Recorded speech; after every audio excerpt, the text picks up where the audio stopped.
नमस्कार दोस्तों। दोस्तों आज हमारे देश के महान क्रांतिकारी चंद्रशेखर आज़ाद जी का जन्मदिन है। और चंद्रशेखर आज़ाद जी के बारे में वैसे तो नॉर्मली आप सभी लोग जानते हैं, बचपन में हमें पढ़ाया जाता है।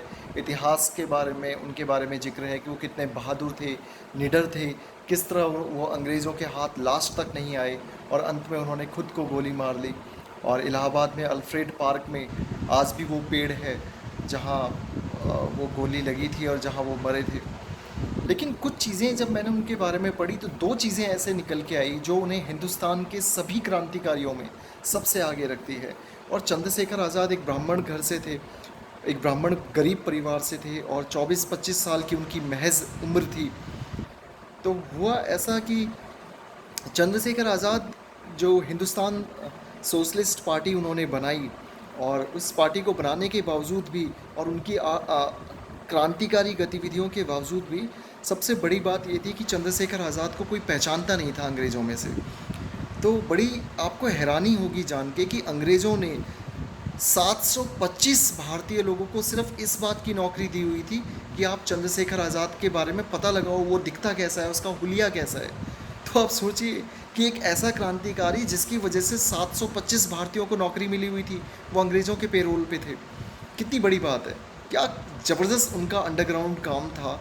और ये कितनी ज़बरदस्त क्रांतिकारी थी। वो सोचिए कि 725 लोगों को अंग्रेज़ों ने नौकरी ढूंढ रखी थी, दे रखी थी, सिर्फ इसलिए कि आप ये पता लगाओ कि चंद्रशेखर आज़ाद है कौन, दिखता कैसा है, उसका रंग रूप क्या है, उसकी कद काठी क्या है। तो ये बड़ा मुझे अजीब सा पढ़ने को मिला उनके बारे में। और एक दूसरा किस्सा जो ये बताता है कि चंद्रशेखर आज़ाद 24-25 साल की उम्र में देश के प्रति उनका क्या जज्बा था, कितनी एक लगन और एक राष्ट्रीयता का भाव था उनके अंदर। कि एक बार उनके गांव के लोग चंद्रशेखर आज़ाद से मिलने आए उनके ठिकाने पर, और चंद्रशेखर आज़ाद से बोले कि कभी तुमने देखा है तुम्हारे माँ बाप की क्या हालत है, कितनी गरीबी में वो दिन बिता रहे हैं। दोस्तों, चंद्रशेखर आज़ाद अपने माँ बाप के इकलौते बेटे थे, नहीं कोई बेटी और नहीं कोई दूसरा बेटा, इकलौता बेटा सोचो। और गरीब घर, और वो बेटा क्रांतिकारी गतिविधियों के लिए घर छोड़ चुका हो, जो माँ बाप से बिल्कुल कांटेक्ट नहीं रखता हो। तो गांव वालों ने बताया कि भाई तेरे घर में तो बिल्कुल आटा दाल चावल कुछ भी नहीं है, माँ बाप तेरे भुखमरी के कगार पर हैं, और तुम लोग ये ट्रेनें लूटते हो, जो अंग्रेज़ों की ट्रेनें लूटते हो, अंग्रेज़ों का ख़जाना लूटते हो। और क्योंकि वो सारे ख़जाने की चाबी आपके पास होती है उन संदूकों की, तो कुछ अपने माँ बाप की हेल्प करो। तो अब देखिए चंद्रशेखर आज़ाद का जवाब क्या था। और ये जितने भी हमारे आज के नेता हैं, ये जो टुच्चे नेता हैं जो देश को बेच देते हैं, समाज को बेच देते हैं राजनीति के लिए सिर्फ अपनी, उनको भी सुनना चाहिए चंद्रशेखर आज़ाद ने क्या कहा। चंद्रशेखर आज़ाद ने कहा कि क्या माँ बाप सिर्फ मेरे ही हैं?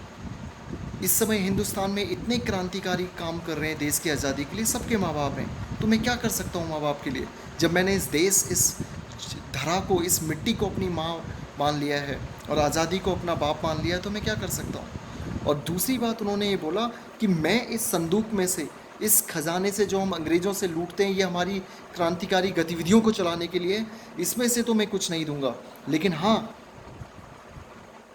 तुम्हारे रहते हुए, तुम गांव वालों के रहते हुए अगर मेरे माँ बाप भूख से मर जाते हैं, बेबसी से मर जाते हैं, तो आके मुझे एक बार बता देना कि आप लोगों की बस की नहीं है उन्हें 2 वक्त की रोटी देना, तो किसी दिन मैं गांव में आऊँगा और इसी पिस्टल से अपने माँ बाप को गोली मार दूँगा। आप सोचिए क्या जज्बा था उस व्यक्ति का।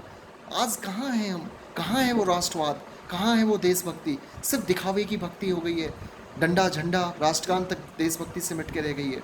ये जितने भी नेता हैं, जितने भी एमएलए, एमपी, निगम पार्षद, विधानसभा पार्षद, ये जितने भी संगठन के लोग, ये सब अपने घर भरने में लगे हुए हैं। किसी भी पार्टी की बात आप ले लो, आदमी एक बार नेता बन जाता है, उसके बाद 7 पीढ़ियाँ बैठ के खाती हैं। सीखना चाहिए उन्हें चंद्रशेखर आज़ाद से कुछ।